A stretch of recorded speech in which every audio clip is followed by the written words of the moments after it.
ജെസ്റ്റൽ opticals, opposite TB hospital, Karivelippady, Kochi. കോതമംഗലത്ത് കിസാൻ സഭ September 1 കർഷക അവകാശ ദിനമായി ആചരിച്ചു.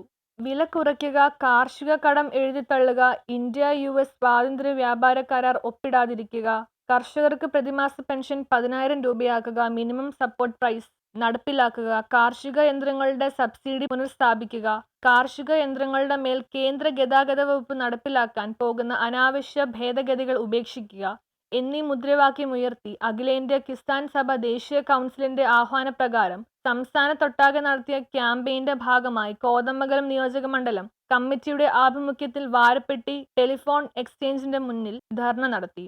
നിയോജക മണ്ഡലം പ്രസിഡന്റ് ജോയ് അറമ്പൻകുടി അധ്യക്ഷത വഹിച്ചു. ധർണ സമരം വനിതാ കർഷക സമിതി ജില്ലാ പ്രസിഡന്റ് ശാന്തമ്മ പയസ് ഉദ്ഘാടനം ചെയ്തു. ഇങ്ങനെ വലിയ വില കൊടുത്ത് വാങ്ങി കാർഷിക മേഖലയെ പോഷണപ്പെടുത്തുവാൻ നമ്മുടെ കർഷകർക്ക് ആവുന്നില്ല.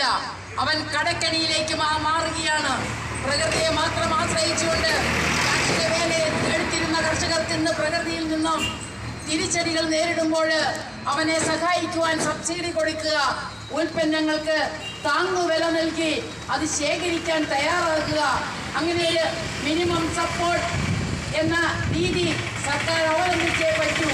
അങ്ങനെ താങ്ങുവില കൊടുത്ത് കർഷകനെ സഹായിക്കാൻ തയ്യാറാകുക. കിസാൻ സഭ ജില്ലാ joint secretary MS Aliyar, CPI നിയോജക മണ്ഡലം സെക്രട്ടറി PT ബെന്നി, BKMU മണ്ഡലം secretary PM Shivan, president AP Rahim, മണ്ഡലം കമ്മിറ്റി അംഗം ഗീത രാജേന്ദ്രൻ, കിസാൻ സഭ നേതാക്കളായ MG സാബു, പ്രശാന്ത് ഐക്കര, ടോമി ആന്റണി എന്നിവർ സംസാരിച്ചു. രാജശേഖരൻ നായർ സ്വാഗതവും MI കുര്യാക്കോസ് നന്ദിയും പറഞ്ഞു. നിരവധി കർഷകരും പങ്കെടുത്തു. News bureau, Kothamangalam.